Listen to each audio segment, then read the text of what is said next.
Hi, this is Troy Parra from Omaha, Nebraska. I play at Westwood Heights. This is episode number 1003. Both my dad and Tony were obsessed with putters. And my dad, until the end, he ended up designing putters the end of his life, for like the last 7 years, for a company called Gene Parente, and they're kind of high-end putters. My dad, with Callaway, when they finally moved to Carlsbad, kind of developed the first production milled putters in the industry. But he and Tony just loved putters. And what was interesting about Tony and my dad is they were both historians of the game. And so what they were always doing, and this is kind of the reason for Hickory Stick, is all their designs honored the past with the latest technology of the present.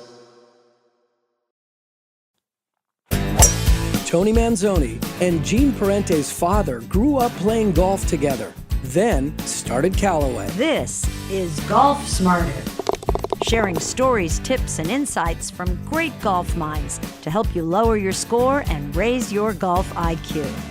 Here's your host, Fred Green. Welcome to the Golf Smarter podcast, Gene. Fred, it's a pleasure to be here. It's great to hear from you. This is so outrageous. Now, you've made a career in golf, even with your dad, right? You have a very interesting, fascinating, and now important career in golf. And we'll get to that, I promise. Right. But where I want to start, you did an episode of one of your podcasts or a video recently, and you mentioned Tony Manzoni. Right. We here on Golf Smarter are obsessed with Tony. Okay, I'm obsessed with Tony Manzoni. Tony was on the show a dozen times until he passed away. And each year to start the golf season, I get such great response from the audience every time he's on that each year since he passed away, I'll run all of his episodes in a row every Friday. And we're in the midst of that now, to start off the golf season, because his instruction, his method of the lost fundamental, it has been so effective for so many people. His book, we got it back in print. His video, I distribute from here. And really the only place you can find anything on Tony Manzoni is on our website. He just didn't care about that stuff. He just, It was, after his time. And you mentioned him, that your dad knew him. And I knew him. And you knew him. Oh, yeah. Yeah. Very, very close with Tony. Really? I mean, Tony is part of my origin story in the golf industry. And so this is golden. So if you have a few minutes, I'll go like way back. It's very interesting. I've got 45 easily. Okay. And I've been just anything you got, we're here. This story is really fascinating. So my father, who just passed away in January. I'm sorry. He was 85, lived a full life. He and Tony were junior golfers together in San Jose. And they grew up together. But they both were, I don't want to say kids from the wrong side of the tracks, but they were both working class kids who found golf. And my dad, when he graduated, so to back up, my brother and I, the last 6 years of my dad's life, we took him up to the AT&T at Pebble every year, because my dad, when he was an assistant pro up at Los Altos, his job on Mondays was to take the members down and play either Pebble or Cypress or Spanish Bay. And that literally was his job as an assistant pro. So we're sitting there one day and he goes, "Do you know how you got in the golf industry? The reason we're sitting here?" And I said, "No." And he said, "Wino George." And I said, "Who the hell's Wino George?" So he starts telling me the story. My grandfather, who was an immigrant from Italy, his family moved to San Jose. He grew up, he worked in a cannery his entire life. And that's just what you did as an Italian that came over. My dad in the 50s, after graduating from high school, he played against Tony, high school golf with Tony. He starts working in the cannery and hates it. He's going to quit, going to go somewhere else. And one day there's this guy standing next to him, this older guy on the line, and his name's Wino George, and he was a caddy at Los Altos. Wow. And during the winter months, he would, when the course was closed down or no one was playing, he'd work at the cannery. And he turns to my dad and says, "You're a golfer, right?" Never said a word to my dad previously. My dad said yes. And he goes, "Get your best pair of slacks. I've got you an interview for an assistant pro job." This is like 1956, 57. My dad shows up, gets the job, and starts off in the golf industry. He and Tony are running parallel, by the way. They're both underage at the age of like 17 or 18, drinking at a bar called Perina's in downtown San Jose together. Tony becomes an assistant pro. Tony gets hired by Ken Venturi. Just to show you the difference in the world at this time, Ken Venturi, U.S. Open winner 1964. And I think Tony moved down to the desert in 1969, 1970. Ken Venturi was managing the pro shop at Mission Hills. You needed like a second, career, even though you were U.S. Open winner. So Venturi hires Tony. Tony comes down, starts working at Mission Hills for Venturi. Tony calls my dad and goes, "You have to get down here. This is golf heaven." And so my dad comes down, falls in love with the place. Tony starts working with Venturi, finds out there's an opening at this course called Whitewater Country Club. Venturi recommends my dad for the job. My dad becomes a head pro there, and they renew their like childhood friendship down in the desert in the 70s when they were just running amok. I mean, Tony was like the number 2 golf pro to Sinatra. And as wacky as this is, Larry Perina ends up moving down to Palm Springs and opening up an Italian restaurant called Perina's that my dad and Tony would frequent like 2 to 3 times a week. Wait, did I miss something? Larry Perina was the guy who owned the bar in San Jose that they used to drink underage at in San Jose. So the whole crew ends up down in Palm Springs. Okay. And so my dad and Tony are just thick as thieves in the 70s. My dad ends up, Whitewater Country Club it turns out, owned by a holding company out of Chicago that's backed by the mob.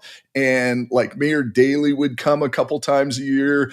And my dad became golf pro to the mob, and Tony knew the mob, and everybody had all these connections. I mean, the 70s in Palm Springs was wild. Tony did allude to stories about the craziness and the Rat Pack. Oh yeah. Didn't mention the mob. He did talk about Sinatra a bunch. Yeah. So he and Sinatra were close. Like my dad would tell me stories about, he'd be over at Tony's watching a Super Bowl, and Sinatra would just pop in, sit on the couch, have a beer with the rest of the guys. I mean, you got to remember, Palm Springs was a small town. It was only 20,000 people, and it was only 20,000 people during the height of the season. After, from Memorial Day until Halloween, the place was a ghost town. And so and there were only a few places to go and a few places, people that you knew. And so it was really common to run into, at the time, A-list celebrities. And what did they all want to do? They all wanted to golf. And my dad was a really good teaching pro, and Tony was a really good teaching pro. And so both of them had contacts and connections into just a world. I tell people all the time, growing up in the desert was like nothing else you could ever imagine, because it was the playground of the stars. It was almost like a fantasy land in so many, aspects. So through the 70s, Tony and my dad are super close. And then they both decide that they want to be entrepreneurs and that they want to create a golf club company. And so there was another golf pro named Dave Reardon, and the three of them decided to create this company called Hickory Stick USA. And what it was a dowel of hickory that they were going to drill a hole in and put a steel shaft in. So it looked like an old hickory stick, but it had the stability. They started this business in my parents' garage, and they had these giant vats that they would pressurize the wood. And I remember this as a kid. It was just insane. How old were you? I'm like 8, 10, and they're in there with chemicals mixing. And looking back on it, they had no idea what they were doing, but they were very persistent. And they both stopped being golf pros at this time. They were full-on entrepreneurs. Wow. And to make ends meet, they would go up to Idlewild and chop wood for like 2 to 3 months during the winter time. And Tony and my dad would come back with these giant beards. So, I mean, we're talking shoestring budget on this thing. So they eventually got a guy who really had a lot of technical expertise in manufacturing and doing things named Dick Delacruz. And they brought him on board. And the four of them moved the operation to Temecula. And they started selling clubs to Neiman Marcus. And they had a putter line and a wedge line. And they had some irons. And one day, there's only the four of them. I mean, this is a tiny, tiny little incubator business. But they're selling things and things are working. One day, my dad's manning the phone and gets a cold call from this guy named Ely Callaway, who's just sold his winery and wants to invest in a golf club company. And he becomes a primary investor, and the name of the company becomes Callaway Hickory Stick. They move it back to Cathedral City because Ely was out of the desert at the time. That's where he played out of. And then the company became Callaway Golf. And so, you know, my father and Tony were directly responsible for, you know, launching one of the biggest names in golf.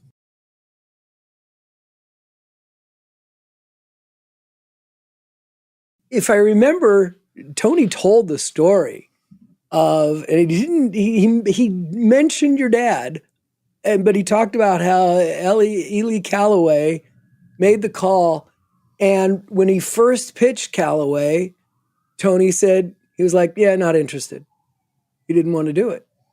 And then, we just had this episode like a week or so ago, I think. And then a call came back. Or Tony called him back weeks later, months later, whatever it was. And he said, you sure you don't want to be part of this? And he goes, I'm glad you called. I've been thinking about it. Yeah, I do want to get in. Yeah. Does that resonate? I think, you know, the actual details, I'll be honest, have kind of been lost to time, but you know, and maybe that was the case. What I do know is they were in Temecula at the time. Ely had just sold his winery and was interested. You know, whether they accepted it the first time or not, I'm not certain of the details, but they eventually accepted it and eventually moved it down to Cathedral City and started.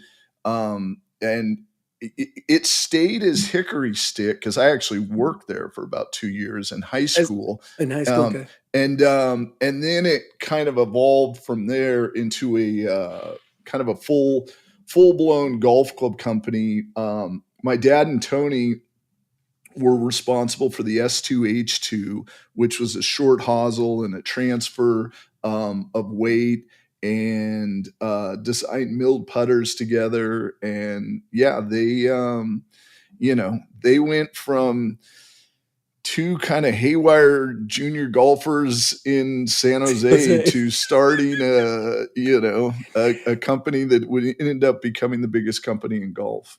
Unbelievable. What do you remember about your household? Your mom and dad were together through all of this? Mm-hmm. Okay. What do you remember about your mom and her acceptance of, you're going to do what in the garage?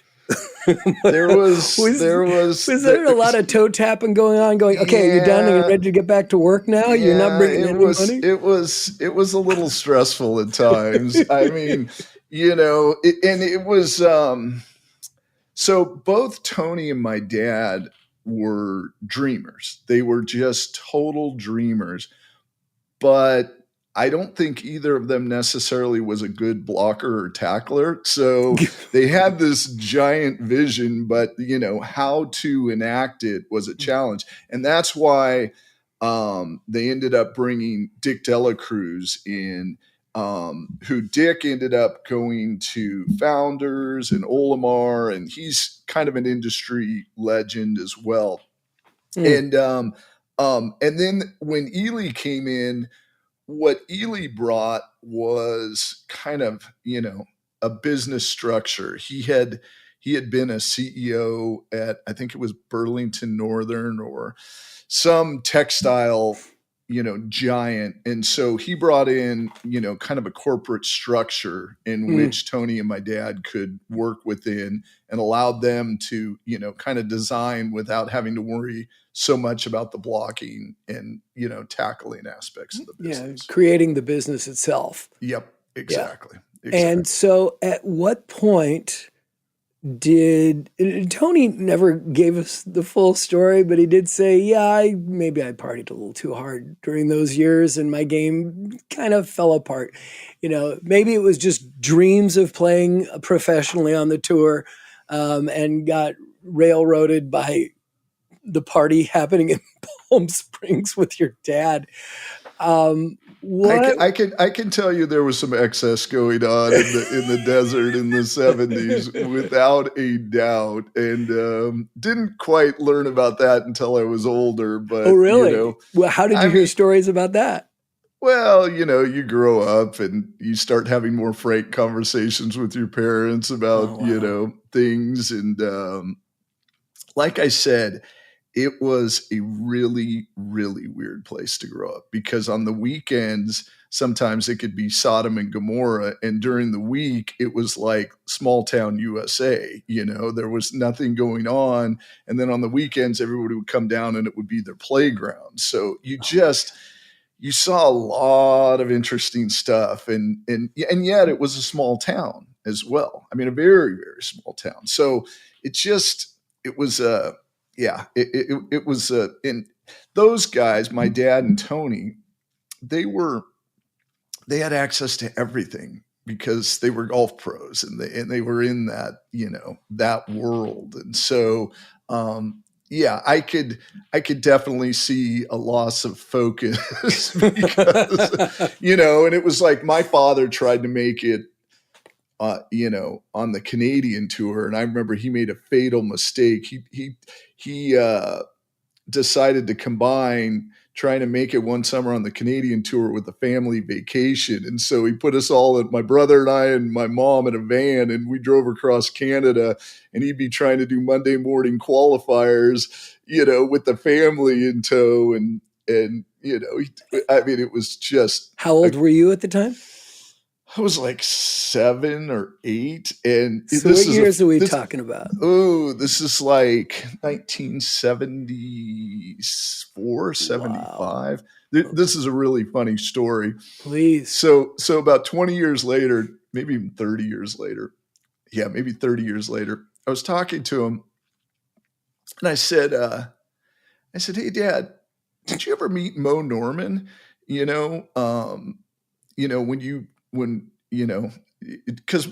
Because my dad with Callaway, and then my dad was with all these other companies, he had access to everybody. And he goes, yeah, you met him too. And I said, what? And he said, yeah. He said, every hotel we'd stay at when we were trying to qualify, he said all the young tour pros would go out partying and to strip clubs and everything else. And he goes, here I am stuck with the family, so I can't go out. And he goes, our door was always open. And he goes, Mo would always be walking down the halls and see the door open, and he'd come and sit down on the bed and watch television with you. Oh my gosh.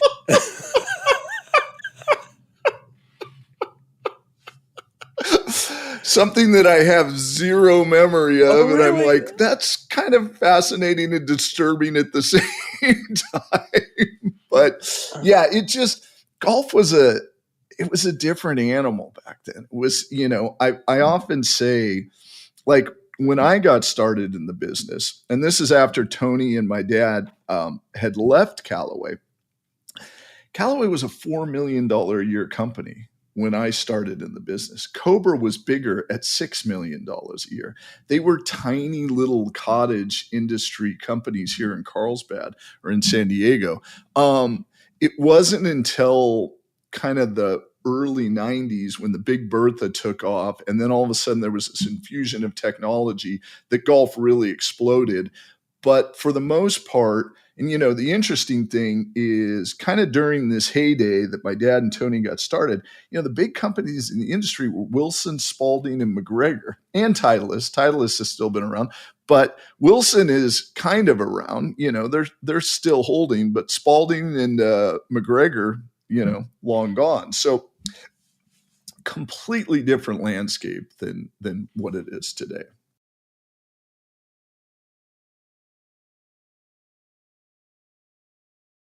It's crazy that you talk about, the different companies and which were the big ones. Interestingly, one of my golf buddies, who's also the club fitter at the Golf Mart here in Northern California, a guy named Nick Manzano, he has Barry Bonds comes into the store and needs a fitting, but he's only allowed to play Wilson clubs. Yeah. And so Tony has to doctor these clubs up so the heads are right. Right. Because they were so big. And Tony's like, and Nick's like, you can't move on to a different club. No, got to play Wilson. Okay, fine. We'll take care of it. We'll make it look good. Wilson actually makes some good products. They've never had the marketing that the majors have had. So it's always very difficult for them to compete. Versus the Callaways and the TaylorMades and the Titleists. And Wilson doesn't just focus on golf, where Callaway is not making baseballs or gloves. Exactly. Wilson is a sporting goods brand. Exactly. Not necessarily specifically a golf brand. So I apologize to the Golf Smarter community who are listening on the audio right now. But I'm going to bring something into the picture here that I found. I think I found it at a garage sale locally, because I live near a course that opened in the mid-'50s in Marin County, the Marin Country Club. And so it's an older community here that's aging out. And so there are, garage sales. And I pulled this out. And on it, and is it backwards? Yeah, of course it is. So, club, and I don't know if you can read this close, but it says, handmade hickory stick, Richard Parente. Yep. And then you cake down to the bottom. It's a putter. Right? You can see this. Yep. And on the bottom, Callaway the Purist by Tony Manzoni. Oh yeah.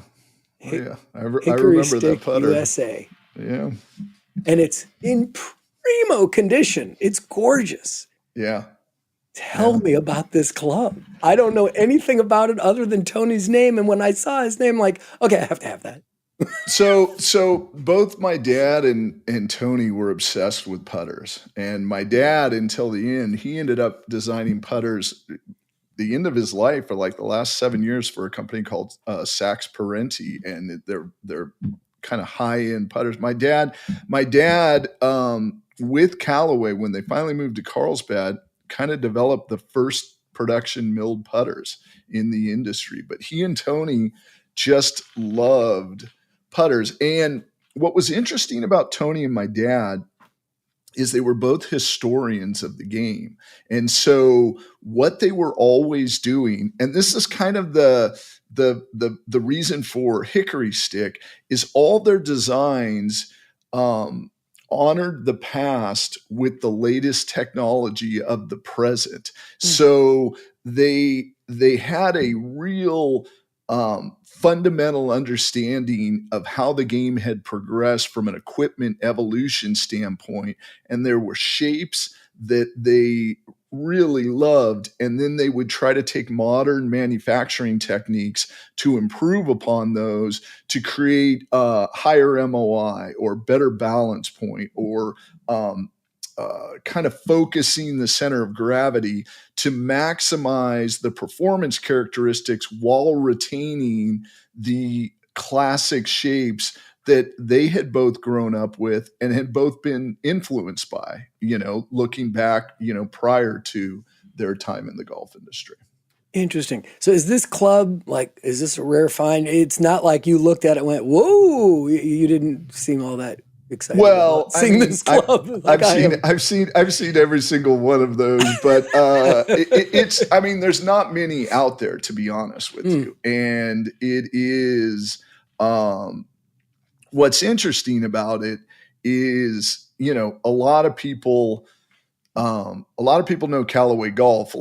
Most people do not know the Callaway origin story. And that's what makes the club unique is it was, part of the Callaway origin story prior to it becoming Callaway Golf. Interesting. What happened?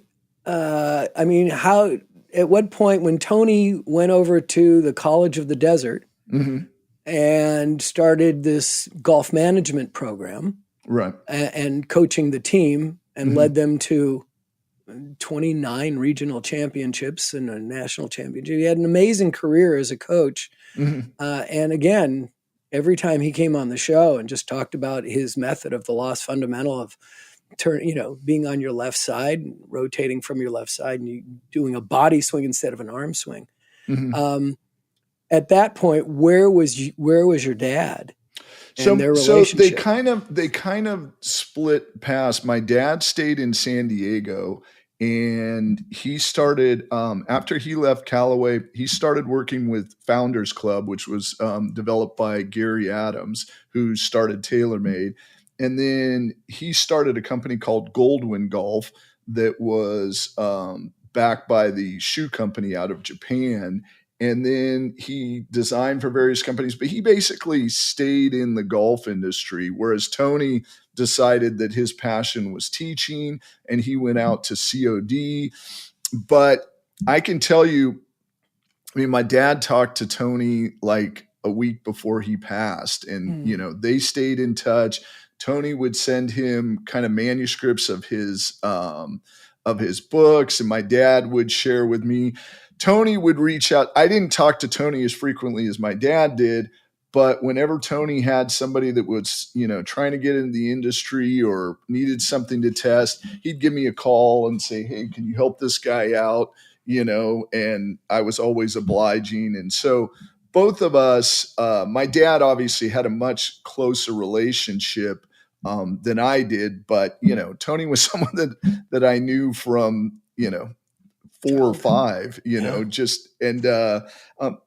my dad always was obsessed with the golf swing. And so he and Tony would just go down rabbit holes. And to your point about the body versus the arm swing, it's really interesting. So my background, I started my business 35 years ago, and it's robotic testing.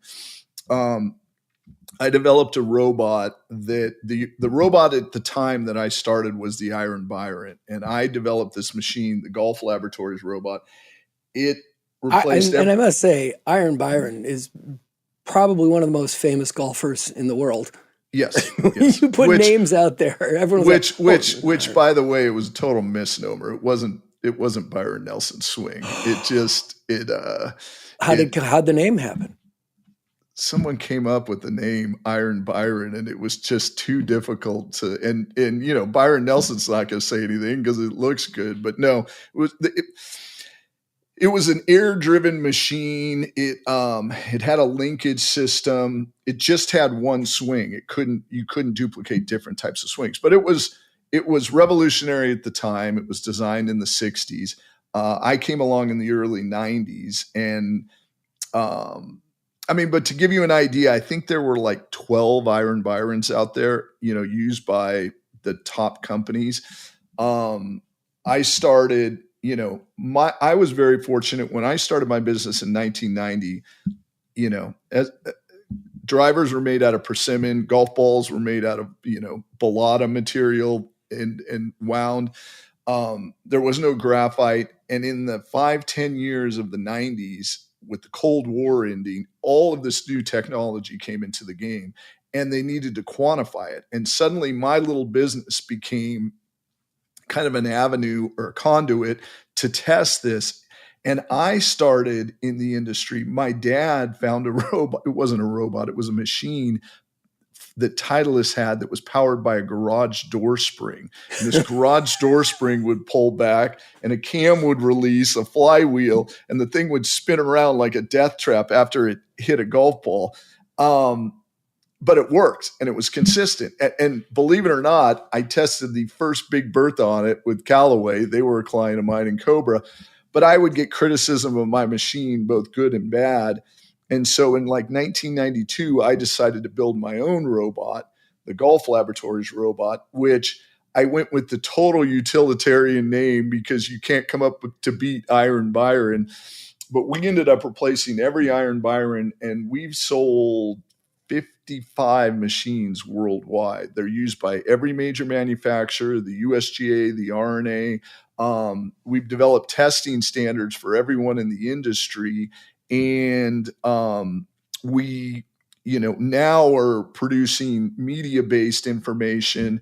I am an ambassador and contributor to Golf Digest. So we just released our first series, just started with them, kind of comparing drivers. We don't compare just this last year's driver. We compare against previous two models. So it's should you upgrade if your driver's 3 years old? Should you upgrade if you bought your driver last year? And we do a complete comparative analysis. And sometimes you should upgrade, sometimes you shouldn't. But we are trying to be honest and just data driven. These are the performance characteristics that show the benefits. So that's been kind of my focus. But to tie it back, the robot can duplicate any golf swing from the number one player in the world. For example, we test for Bryson DeChambeau and set up with his swing conditions and test his driver so that he can see what the performance characteristics of his driver are under controlled conditions. And we could test with the beginning golfer. But what I've learned because of that is I've done a deep dive over the last 15 years into biomechanics, and absolutely what Tony taught about the body and the big muscles driving the swing is 100% true, not only for power, but also for consistency and hitting down on the ball with an iron ball first before impact.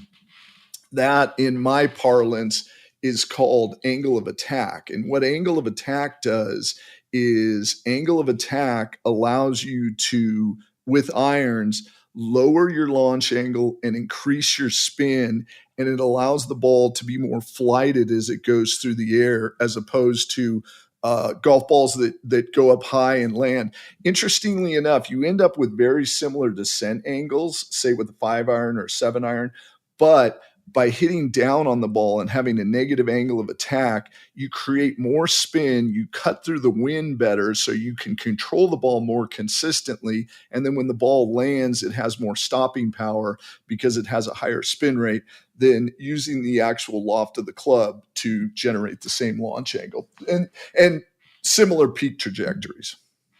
So we've had the ability over the years. So I use Foresight Launch Monitor with my robot. I could duplicate your swing, Fred, with your club. And then by duplicating your swing, I could say, okay, what are your goals? And you tell me your goals, and I could say you're at 70% of your goal, or you're at 90% of your goal based upon your swing time. Let's say you're 3 degrees outside in with a 2-degree open face, and you're 2 degrees down. That's kind of a typical outside in slice, right? I can take the robot and then rotate it to 3 degrees inside out and go +2 from -2 on the attack angle with a slight closed face. And if you're at 90 miles an hour, just by changing those two types of swing, I can gain you 30 yards in distance without increasing your club head speed at all. And it's just everything in my world is angles.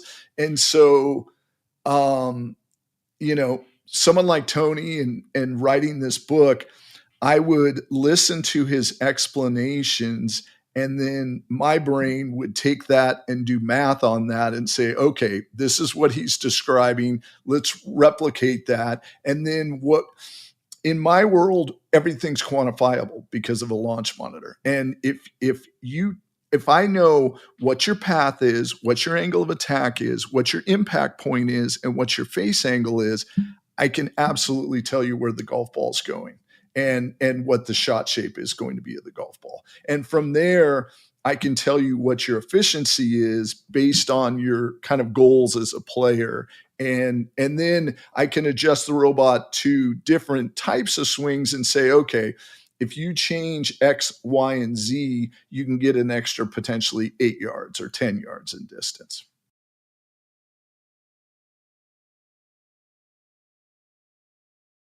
Launch monitors changed your life, your business. Launch monitors changed everything. Everything. I don't understand how you can recreate my swing. Would you just take the numbers off of a launch monitor? Yeah. There's an app for that, right? I mean, there's a recording of it. Here's the thing you got to remember. When you swing a golf club, you create a set of numbers. Launch monitors can capture those set of numbers. And once I get those set of numbers, I know what your swing is. And then if you give me your gamer, I know what your club is. So now I put the club in the robot and I reproduce your swing. Now, what I'm doing is taking an average, right? Nobody swings. No one's a robot that they swing exactly the same. But let's say you swing 5 swings and I go, Fred, what's your typical swing? And you say number 3. Number 3 is kind of my 60, 70% swing. So I go, okay, I put swing number 3. I take the data from that. And let's say you're +2 attack angle, you're square, and you hit the ball low on the face. Here's a classic example. So gentlemen of our age and above, what did we learn when we put the peg in the ground? We learned it with persimmon, right? So most golfers put the peg in the ground over the age of 45, 50 to about half an inch. The benefit of the modern driver is in the top third of the club face. That has the highest launch and lowest spin. If you tee it too low, you can lose between 15 and 20 yards in distance just based on impact position. And you can try it. Anybody listening to this can try it. Look where you normally tee it and raise it a half inch and hit a ball, hit them on the range, and you will see more of a parabolic flight. What we're looking for is the beginning of the arc looks like the end of the arc. So it's not that ball goes out and then flares at its peak, and you don't want the ball dropping. You want it so it's more parabolic and equal. And the way to get that a lot of times is simply raising the ball on the club face and hitting the upper third. That increases launch and decreases spin. And these are all things that I know. The only reason I know is because I have an amazing piece of test equipment that can replicate any type of golf swing. And I have an amazing launch monitor capture system from Foresight that I can reproduce based on those numbers. And as I said, Bryson's a client of mine. Bryson uses a Foresight GC quad. He hits these balls. He comes to me, gives me his numbers. I put them in the robot with his club, and then we put different heads on to see which head has the best performance characteristics. So if it works for the number, the most kind of technical mind in the business, it can work for anybody. But what I'm excited about, I love equipment, I love testing, and I love performance. But my passion for the last, like I said, 5 or 10 years is looking at biomechanics and looking at a swing flaw and a swing correction. And as I said, showing you kind of where you're at currently and where you could possibly be. Now, here's where it gets interesting. Let's say you have 125 miles an hour clubhead speed, but you're wild, then +4 attack angle with an 8-degree lofted driver that launches it at 11 and spins it at 1800, while you will hit the ball a mile, is not necessarily your best option. So we're not in a pure distance option. Then we start looking at, okay, let's back that attack angle back to maybe neutral or -1, and let's start playing the power fade, because you have enough power. Your main concern now is hitting fairways. And by hitting fairways, we want to be slightly outside in and slightly open on the face. So when that ball goes out low and rises and falls to the right, we're probably losing versus the optimal, maybe 20, 25 yards, but you're going to hit a lot more fairways. You're already swinging 125 miles an hour, so you're probably out there at about 310, 320 anyways. And it's better to be 320 in the fairway than 345, in the woods. In the woods. So those are kind of how I look at the game. It's just really interesting. I look at the game through data, but I also understand, especially from a teaching standpoint, the game is taught verbally, and the game is taught with concepts and ideas. And what my goal is to take those concepts and ideas and put numbers behind them, so that when you have a launch monitor, you can look and say, oh, okay, that time I was 5 degrees outside in. That was too much. I want to be 1 degree. And then you train yourself with muscle memory by looking at the launch monitor, understanding that these are the delivery conditions that you need. And then once you can replicate that, now you can build that swing and hopefully kind of maximize your performance. Wow. So I'm curious to know, your dad of blessed memory and Tony Manzoni of blessed memory, who were obsessed with clubs and putters, you clearly picked up on it and have run with it. Were you always a techie kind of kid growing up, and were you fascinated with golf, or you were like, I cannot do this for my life too, and you end up doing it? Where were you?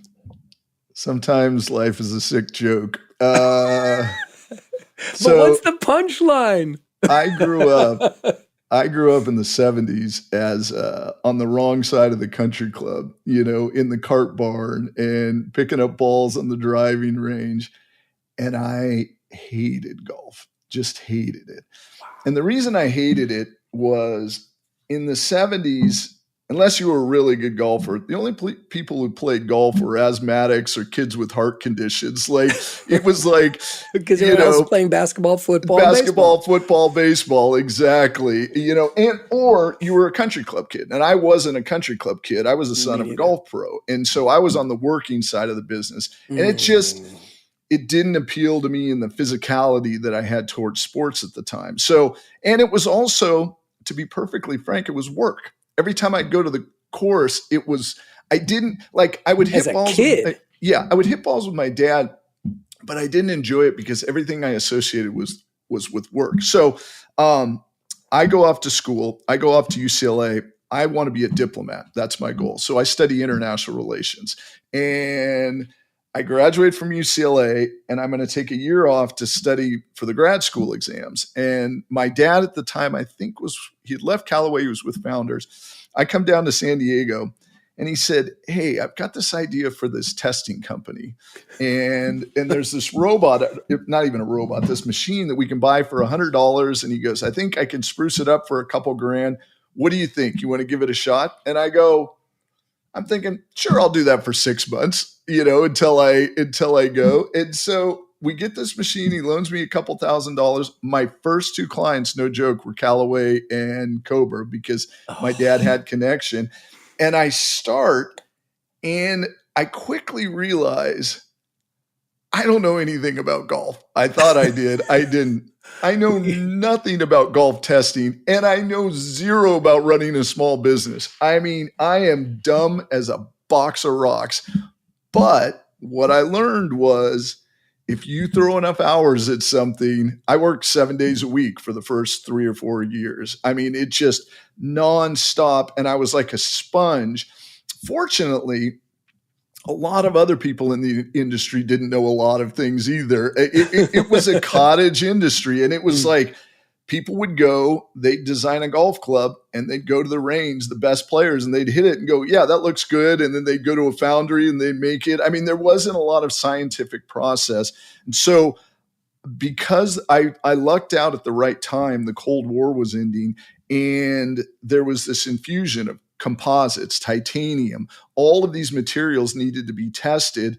My machine worked for the first couple of years. And then I started developing a machine. I didn't accept my role in the industry until I was about 35 or so. And then all of a sudden one day I went, wait a minute, why are you bitching about being in the golf? You work in the golf industry. And I suddenly realized that everyone, all of my buddies, they work all week just so they could go play golf. And I realized I kind of had to give myself a proverbial slap in the face and go, you should really be thankful. And since then, the game has just provided me with some amazing experiences. So we developed a mobile robot. It got the hole-in-one at the Phoenix Waste Management Open. We've competed against Steph Curry on Holy Moly and competed against Sae-Ri Pak in Korea. We've competed against Rory McIlroy in this Rory versus the robot. I've been able to work with tour players and top teachers in the business, and currently with Golf Digest. And I've had corridors of power within this industry open to me. And I am very, very thankful and do not take any of it for granted. But what's fascinating when you reached out to me is I am fascinated by origin stories, and I'm a big history guy and decisions. And Tony played a major part in the reason that I'm here. Without his friendship to my dad, and without him encouraging my dad to move down to Palm Springs, like none of this would have ever happened. And I would run into Tony in the 2000s, maybe like once every few years, because Palm Springs was a small place, and I'd be at a bar in my, 30s or 40s and run into him, and we'd have a drink together and catch up. And I always loved Tony, and he's just, he's part of my origin story and part of, the reason that I'm here doing what I do. So he and Wino George. And I have to think at some point in your journey before you were 35 that your dad was going, I kind of knew this was coming. Yeah, he was always really proud of me. I'm proud of you. Like I said, I just had visions of doing something else. And, but I am very, very thankful for the way that, it turned out, because I made peace with the fact that I'm not solving the world problems or curing cancer, but I'm able to help test a piece of golf equipment that makes someone's life a little bit more enjoyable. Or now looking at we're going to be doing a lot of stuff with Golf Digest on the swing flaw and correction, and hopefully, allowing teachers to provide a little bit more data-driven analysis to their teaching. And in doing so, the teacher is essential. The teacher is always essential. And the reason for that is the number one job of a golf instructor, in my opinion, is being an effective communicator. It's understanding the problem that's before you, whether that be an athlete, whether that be someone who's got a back problem, and then understanding their goals, and then effectively communicating a strategy that allows them to play more enjoyable golf.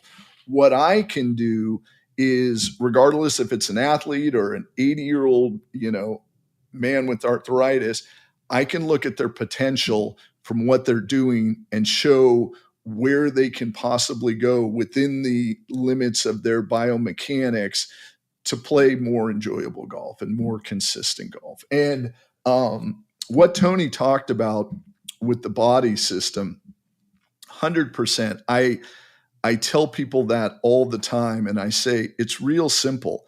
I say, stand on a tee box, a driving range, keep your arms rigid, pull them back, and hit a shot, and you'll hit it about 20 yards. Then bend your elbow and let it release, and you'll hit it about 40, 50 yards. Then turn your back and you'll hit it about, 100 yards. And then turn your hips in combination with your back. And suddenly you'll hit it 200 yards. And it's your big muscles that are driving your small muscles. But most people, it's kind of like a fighter. If you see a fighter, when they're in the position, they maximize their velocity of the punch right at the impact position. If you see someone in a bar fight, they throw their shoulder as hard as they can and waste all of this momentum and don't utilize their hips and their legs to maximize the power. It's the same thing in a golf swing, but a lot of people do not teach the body. And by not teaching the body, instinctively, your arms are attached to the club. So you think you have to murder it like with an axe. And what you're doing is you are minimizing what we call centrifugal force. And that is, you're not holding the angle from your wrist to your arm that can be maximized due to gravity as it accelerates. And here's the wild part. We can prove that on the robot. So the robot can change acceleration forces. So we can duplicate your acceleration. So I can take X amount of power. So we have power in amperage. So I can take 20 amps of power, which is 80 miles an hour, and I can apply the power right at the beginning of the swing and cast the club. And the club will come through at like 76 miles an hour. And then I can hold that power, ramp up that power so that I reach a maximum when that arm is almost directly in line with the golf ball and the wrist is still holding the 90 degree, and then slow the arm down and allow the wrist to accelerate. And I can get up to about 83, 84 miles an hour with the exact same power output. So we're applying the power on the robot, but we're wasting the power by casting it early and not maximizing centrifugal force versus holding. What is that in golf parlance? That's cast versus lag. But we can quantify that and show a 5 to 6 mile an hour at a slower speed. There's even higher results at higher speeds. But this is the stuff that, as I've aged, I kind of geek out about, is the how the biomechanics apply. And like I said, what's really cool about technology in golf right now, all the data is in numbers, and it's just a matter of translating those numbers. And as you translate those numbers, you really can evolve and become a more effective player.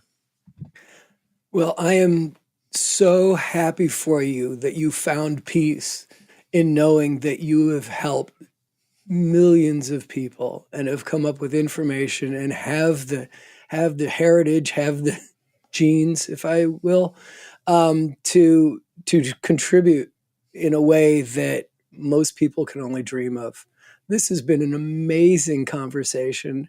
I truly appreciate your time. I really hope we get to do this again, because I want to go talk more about equipment, although it's always going to come back to Tony at some point. So happy to talk about Tony, happy to talk about equipment. And if any of your listeners get a chance, that we have a video series on Golf Digest where we are comparing these last three models. And I'll be honest with you, we kind of lay it all on the line. Sometimes we recommend upgrading, sometimes we don't.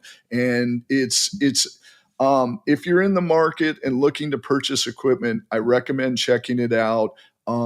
We try to do a fair job. We understand how expensive equipment is, and we try to give you as much information as possible so that you can make an educated choice. And we do that on golfdigest.com? Yes, golfdigest.com. And I've got a podcast, Golf IQ, if you're an equipment junkie, and I think some of your listeners are, because that's how you ended up finding me when I was telling my origin story. My partner took the week off and unwisely let me go sideways on the pod. But yeah, if you're interested in equipment, that's kind of our wheelhouse, and that's what we focus on. And we understand how expensive golf equipment is, and we just want to try to educate golfers as much as possible so that they make the most informed decisions, before they go out and purchase. Gene, it's been awesome. Thank you, bud. Thank you. Thank you for having me on. I really enjoyed it. And like I said, I love origin stories. I'm a big history guy. So it's really nice to honor Tony and my father, and to I'm a big believer. People continue to live on if you tell their stories and remember their names. So I appreciate you carrying the torch for Tony, and it's been a lot of fun.